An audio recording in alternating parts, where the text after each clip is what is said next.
And we are live with Nonprofit Problem Solver, episode 37. I have, 36, sorry, episode 36. I'm joined here by Amanda Moore. My name is Kev Kai, it's your host, and Nonprofit Problem Solver is the weekly podcast brought to you by Yacht.me, the virtual events platform that is 100% free to nonprofits, and Pod Pro Audio, making professional podcasting easy. So, Amanda, how are you? I'm great. Thanks for having me on, Kev. I appreciate it, and I like your sign in the background. Wednesday, let's get out and win it, right? Yeah, that's what it's all about. As a professional fundraiser and fundraising consultant, do you want to tell us a little bit about yourself, about your background and your career, and how you've been associated with nonprofits and got to the point you're at now? Yeah, I've had a lot of experience with nonprofits over the past decade. I actually started my career as a social worker and really just wanted to help people on the individual level. And then as I advanced a little bit more, I started to see that I had some different kind of skills, I guess, that were a little more business oriented, analytical, and finance driven. So I ended up going back to school to get my master's degree in nonprofit administration and management. And since then, I have been in development work and fundraising. So I worked for nonprofits before I spun off on my own about 6 months ago. Started a new consulting agency that's a little bit different than most consulting agencies. I work with small to medium sized nonprofits and really get in the weeds with them. So I'm really, my clients are long term, year long contracts. I do some project work, but a lot of it's just getting in the weeds and really getting involved with their processes, their procedures, and getting to know who they are so that we can help move them forward. So is it sort of like a staff augmentation type of role? Are you really sort of part of the team, or are you really still hands off and advising folks, Yeah. or some So combination of both? yeah, it is a kind of a combination of both. There's definitely like some learning as I go with this model because is a different model. So there's a lot of that. Sometimes I'll be a little bit more hands off. But one of my things really that I want to keep as a boundary is the relationships belong to the nonprofit. So when I'm advising the nonprofit, it's usually always I'm coaching them on how did a call go, or what calls do you have coming up this week that you need some advice or input on. I'm not the one really making the calls for them or doing any of that kind of stuff. So it's really an advisory role in that aspect. But my clients often do say, they couldn't do it without me. So Well, that's a good testament. yeah. What sort of programs do you offer, or is it just straight consulting? And how can people find you online? Yeah, so nonprofit management and development coaching is really kind of what I've landed on to describe what I do. But it does get into the nitty gritty. I have vast experience and background in annual giving, planned giving, major gifts, grant writing, budgeting, all the things that go into fundraising, development, and nonprofit management. So I really work with the small shops, typically shops that don't have a full-time development person. Maybe the executive director is in charge of fundraising and they just need a little bit of support. And you can find me morefundraisingsolutions.com or Amanda Moore on LinkedIn as well. I Right. love connecting on LinkedIn.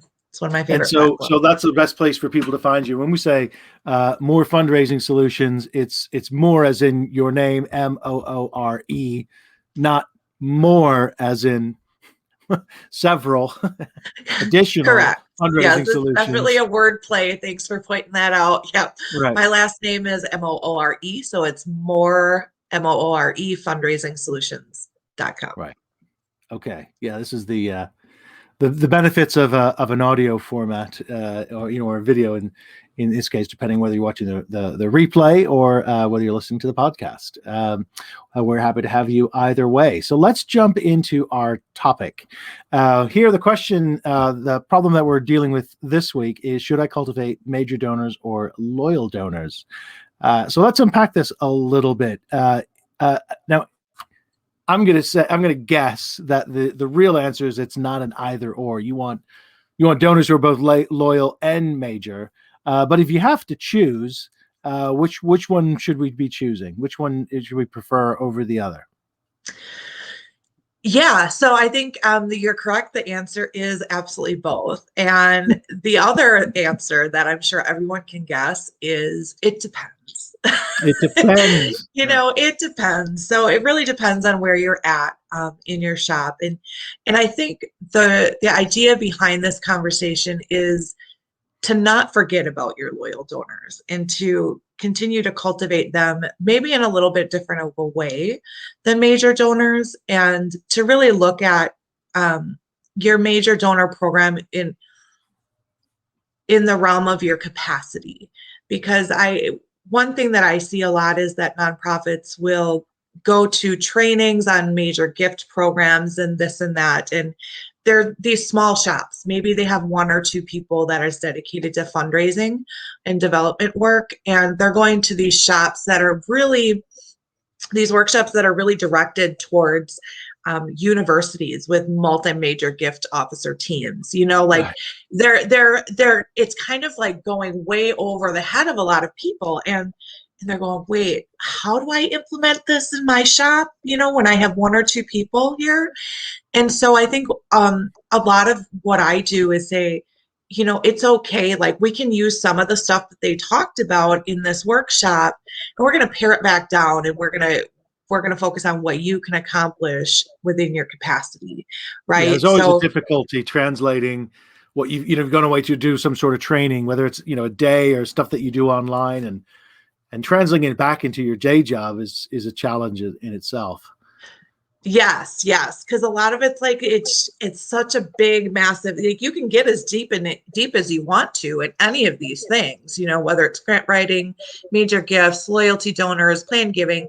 Like, there's a lot to learn in all of them. But what can you focus on now that's going to have the biggest impact? And I think for a lot of small shops, it's the major gift. It's not necessarily a dollar number, but it's who are those people that you want to have a relationship with in your nonprofit? Who are those people that are going to help bring your nonprofit to the next level? And a lot of times they can maybe start off, who knows, they could start off giving $100 and just kind of throw in $100, but they have the capacity to give a lot more. So who do you want to have a relationship with? And those are your major donor prospects, and who you should be reaching out to Is more it, often. what I was going to say is just to pause just for a moment to make sure that we are clear what our definitions are in terms of what constitutes a major donor and how would you designate a loyal donor, just before we get too deep into it, in terms of comparisons. How often do you have to give to be considered loyal? Is that from year to year, or is that? I mean, I'm sure that doesn't mean just your monthly recurring gifts. Yeah, I would absolutely count monthly donors in with loyal donors, whether they give $5 a month or $100 a month.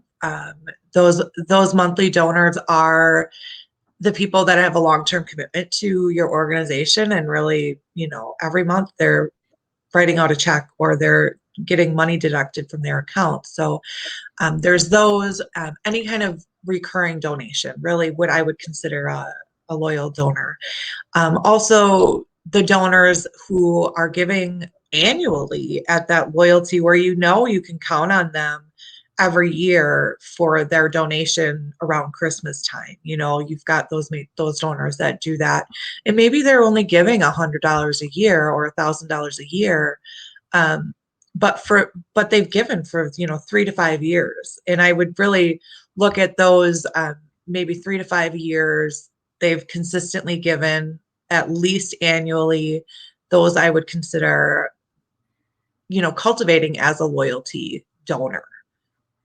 Right. Okay. But early on, if you've only been around for a year or two, it might be difficult to detect exactly who your loyal donors are. I mean, particularly if you don't have a monthly recurring program yet. Side note, you should get one. And if you're just just creating one and it's in its early stages and you're still trying to accumulate those donors, it can be difficult. And then you have this conundrum about major or loyal, because early on, really cash strapped and want to get. We'd love to reel in a nice large donation, but of course, it takes a lot of time to cultivate those relationships. Whereas perhaps some of the lower ticket loyal donors are less time consuming to get that commitment from them. Yeah, and I think that's where the strategy comes in, where you're looking at major donor cultivation as, a 18 to 24 month process. So in order to get a large gift, especially when you're first starting out, it's going to be difficult because people don't know you. Yeah. They don't know your track record. They don't know how you are with your finances. They don't know if they give you a major gift, what's going to happen, right? So you want to, I say it's kind of like dating. You go out on the first date and you don't ask somebody to marry you and have kids, like you need to get to know someone. And it's the same thing with major donors. They need to get to know you and trust you and see that you're having the impact that they want to see with the dollars that they give. So that's going to be a really longer term process. And that's why I say, really looking at those donors that have the capacity and the affinity for your cause to start to cultivate those relationships and start, introduce yourself, maybe ask for $2,000 or $5,000 to begin with, just to kind of get that relationship going. And then after a few years, then you can start to move towards some of those larger gifts.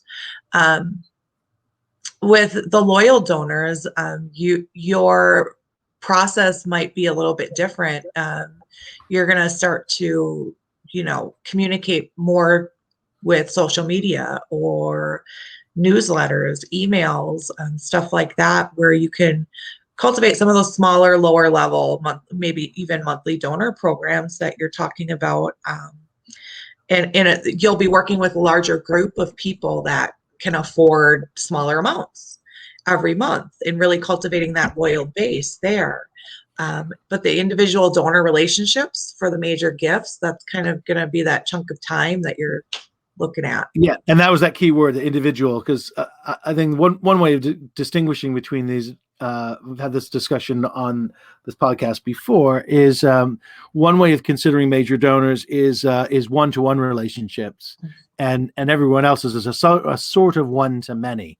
And it doesn't mean it's not reducing them to a transactional sort of Facebook or digital approach where you don't have any relationship really whatsoever except a few clicks.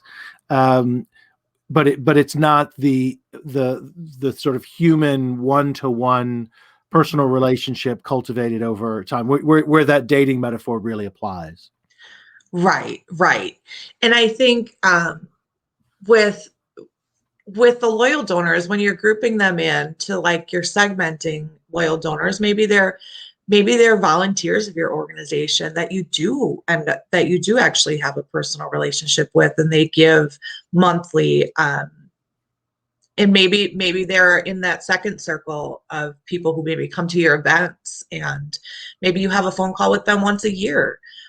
I always loved, one of my favorite things to suggest is to have a thankathon at least once a year, where you get your board members involved, your core staff involved, and they're making phone calls to thank donors at every level, so that every level donor does have some personal contact with the organization, and it's not that really impersonal click email relationship, because we do want it to be more than that.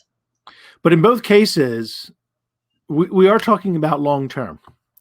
Yeah. Right. So major donors, there's a time commitment. You said 18 to 24 months just to cultivate the relationship, to mean, there may be some smaller ticket donations along the way, but really you're cultivating a major gift, Mhm. and that person is looking at making a significant impact in the organization and being able to take a program to the next level, or to solve a problem within that program, or help push it along in a major way, or create a new program in some cases. Whereas loyal donors, there is also a long-term element, but looks and feels quite a bit different. Yeah, I think with loyal donors, they want to be a part of something bigger than themselves, but they really maybe don't want to be, they want to have an impact, but as part of a community, as part of a group.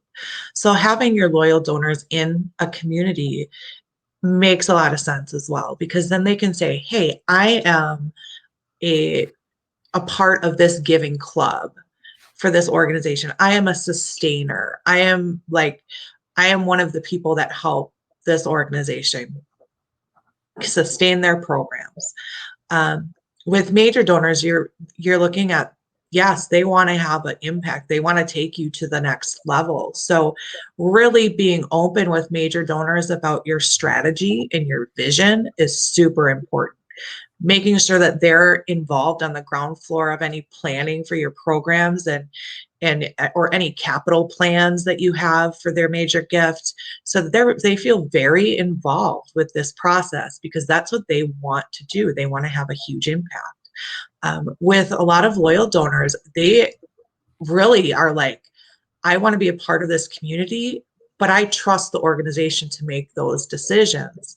Um, where I don't need to necessarily be involved with your like strategic vision and all Right, of right. Well, I mean, that it's a kind of difference stuff. between, if you were putting in a for-profit situation, as a parallel, the loyal donors would be like loyal customers who are going to buy your products, but are not expecting to be involved in the running of the company in any way, but would be, they would love to participate in focus groups and surveys and tell you what they like and don't like about your product lines, and that sort of thing.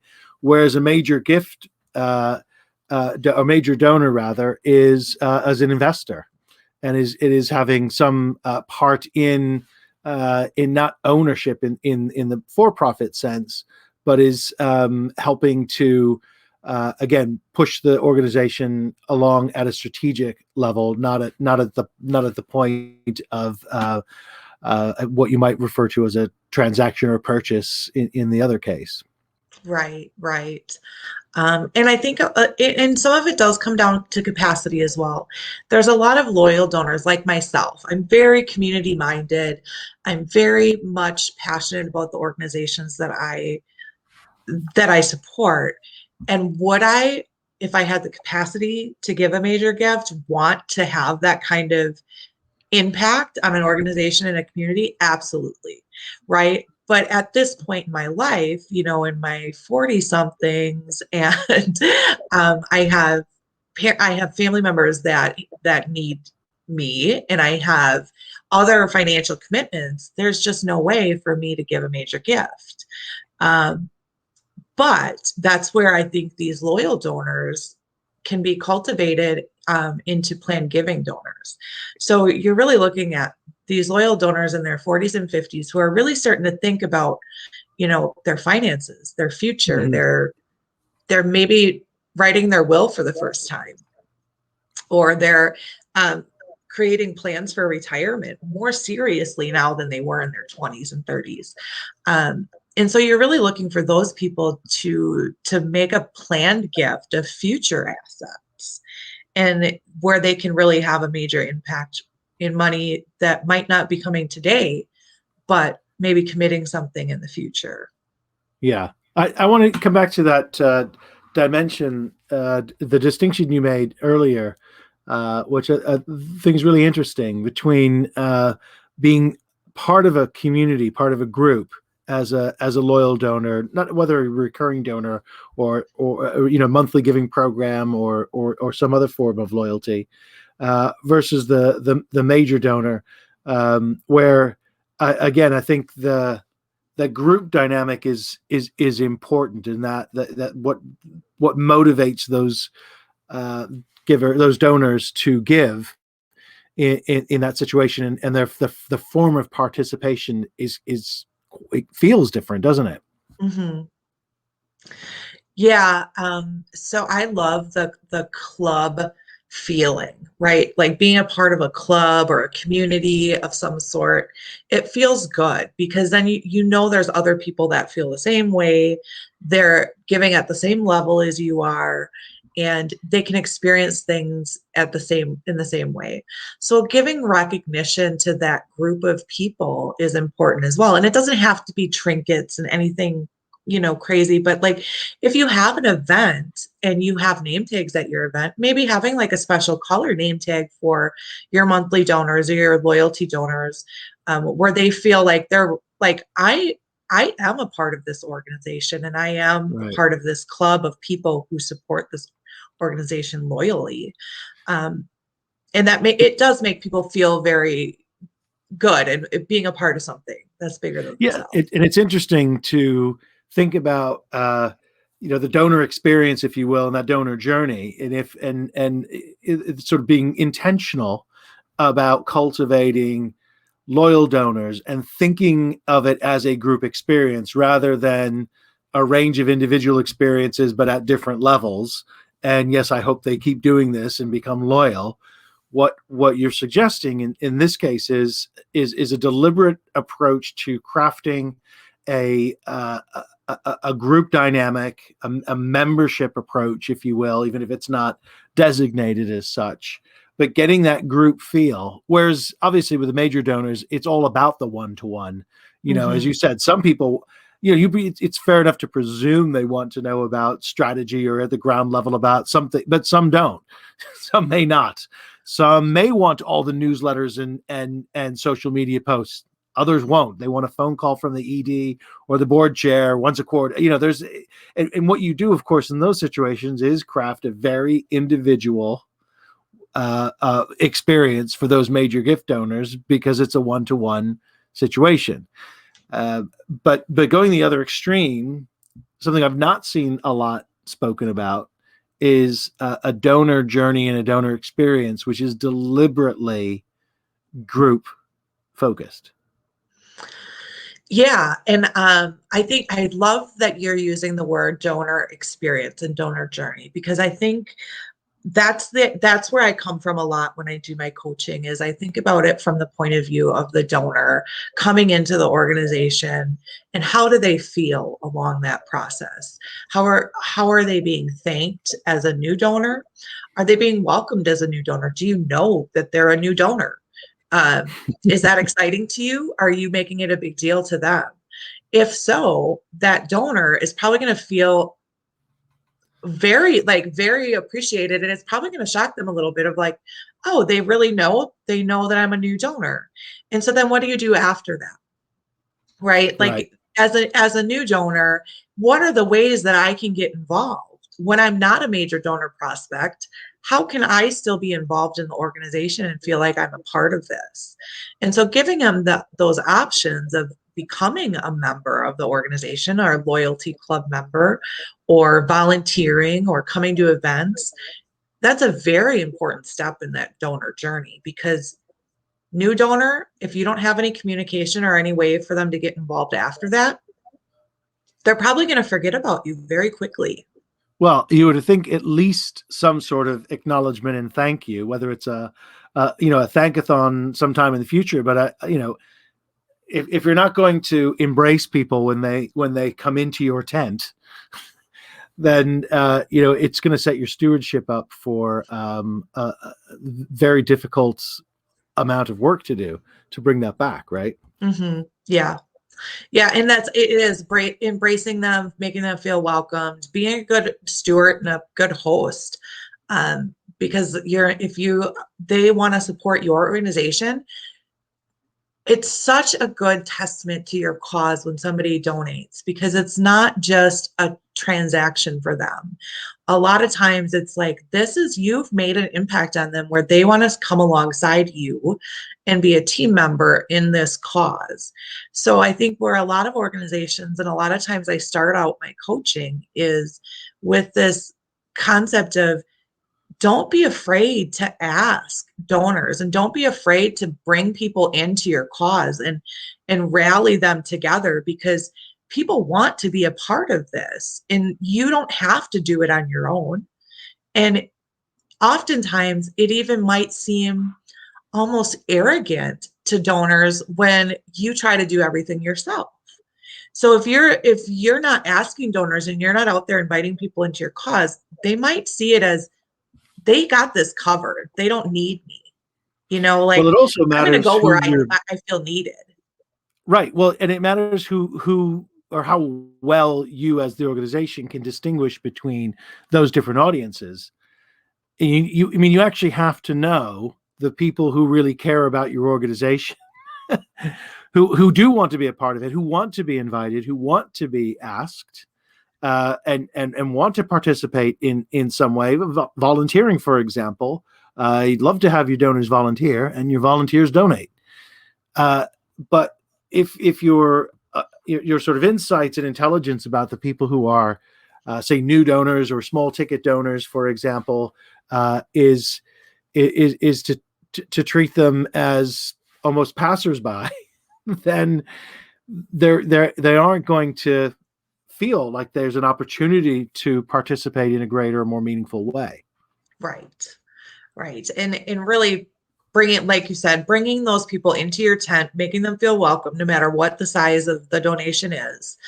And then, offering those opportunities to continue to be involved and to be a part of a group. And I think if that's the case, if I, and doing it right away, right? Not like this. I mean, the Thankathon in the future is great, but as a new donor, Right. when you walk through the experience yourself, like I do, I have multiple organizations that I give $10 a month to, because I start out that way. and and it depends on how I'm greeted as a new donor, how I'm treated. Like, am I being invited to do other things, or am I being asked constantly to? That's the other thing. Like, do I get asked once a week for stuff, but not invited to be involved in any other way, or volunteer, Right. come to events, do a monthly donor program? Am I just being asked all the time? Like, I don't Right. want Is to. your role in the organization purely, or is it limited to financial donations, or Right. are there other ways to participate? And that's what I mean about embracing, which is, I think I prefer that to stewardship, which sort of, I don't know, it seems a sort of cold, distant word to me. Yeah. I like the ideas that if someone's decided to hand over money or time, in fact, as a volunteer, that you it's time for hugs. Yeah, or fist bumps or whatever you want Whatever. to Yeah, do, that's right. right? Yes, of course. COVID appropriate recognition. Yes. Yeah, I'm a hugger too, so I know I kind of miss them. But yeah, I think you're right on with that whole concept of feeling embraced as a small level donor. And like I said, like, the reason you want to do that is to, one, make them feel included. Two, you don't have to do this on your own, right? It's not just you and your board, or just you as the executive director pulling this organization forward. It's the community involvement. This is your donor involvement. Hmm. You really couldn't do it without them. And two, like, this donor in the future, like, you want to look at what their lifetime contribution is going to be to your organization in the future. Over years, this loyal donor is probably going to give a substantial amount of money. And then they're also probably very open to having a discussion about planned giving at some Right. point. I know I would be, after years of giving to the same organization, if somebody were to call me and ask me to have a discussion about a planned gift of assets. Yeah, So like, over let's have a. time, a loyal donor becomes, a major donor in quotes, even without giving a major gift. Yeah, yeah, absolutely. And it's just more of that, really cultivating those relationships, and making them feel a part of something that's bigger than themselves. Do you see this in your work, where organizations sometimes uh, divide have too tight a division of labor, where say a donor, whether new or not, is getting communication from, say, the development team, or even the ED who's covering it all, puts on their development hat and writes an email to the donors, and then with the programmatic hat is writing out to volunteers, and there's it's almost too segmented, where perhaps then donors are not being involved because they're getting a sort of narrow line of communication rather than a more inclusive approach. Yeah, that's a great point. I like to say too, like every donation it has a human behind it. It's a human being that has multifaceted. They're a whole person, mind, body, spirit. They have it. They have it all. It's not just the donation. So looking at things in that way of saying, this is a human being that gave us a portion of their income or their assets. And so what drove them to do that? What spurred that inside of them, and how do they want to get involved in the future or right now? And asking and posing that question with every donation. And so Yeah. if you don't have the capacity to call every donor that gives and say thank you and ask those questions, then how else can you do it? And I think the way that you can do it is to form these groups, these giving clubs, this feeling of being involved in a community where you're not stretched too thin, and the community does the work for you a lot of the time, and making that feel of being a part of something bigger than yourself. Yeah. So again, we'll sort of return to this initial question. If you are stuck for time, if you feel that your capacity for effort is limited, and you have to really choose, do I commit 18 to 24 months to pursue, 1, 2, 3, however many major gifts, or do I push that back maybe 12 months, and this year what I'm going to do is really try and develop a better approach to cultivating loyalty in all our donors, some of whom may be part of a recurring monthly gift program, or other indications of loyalty, and sort of refresh your whole approach to development around that group identity, with the expectation that sometime in future you will then have some bandwidth for that one-to-one approach, once you sort of have this what's the word, platform or base of loyal givers created. Yeah, and it's such a difficult question, right? Because the answer is that you do want to prioritize both. I think where I tend to start out, if an organization is just starting out, right?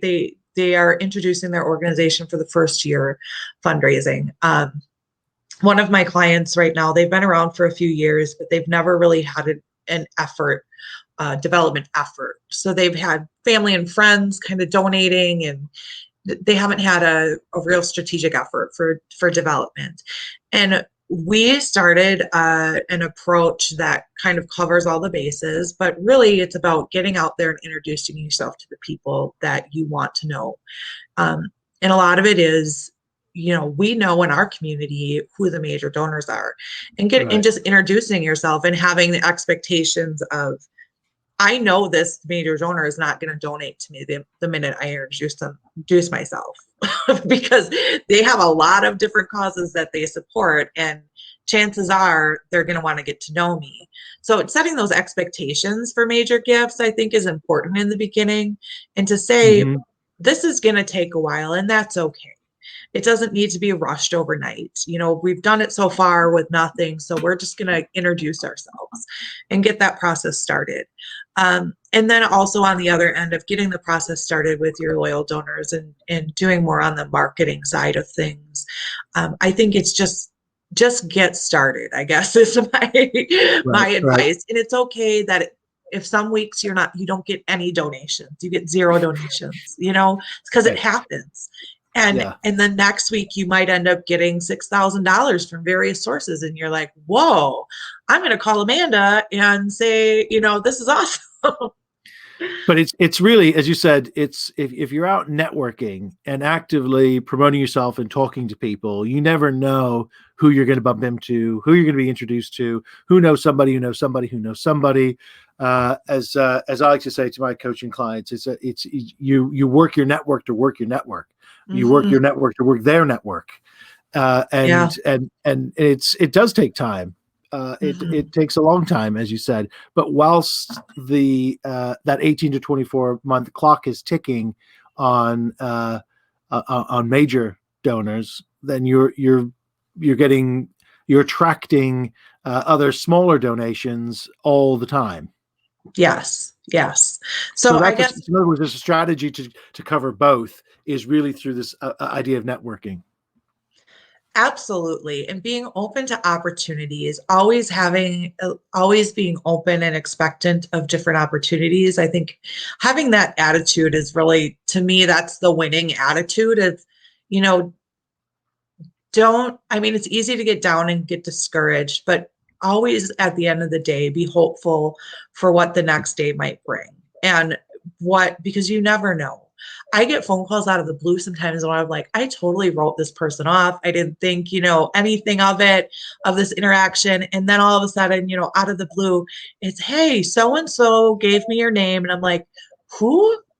Like it just you don't know these little seeds that you're planting around when Right. things are going to pop up, and so just be expectant of that.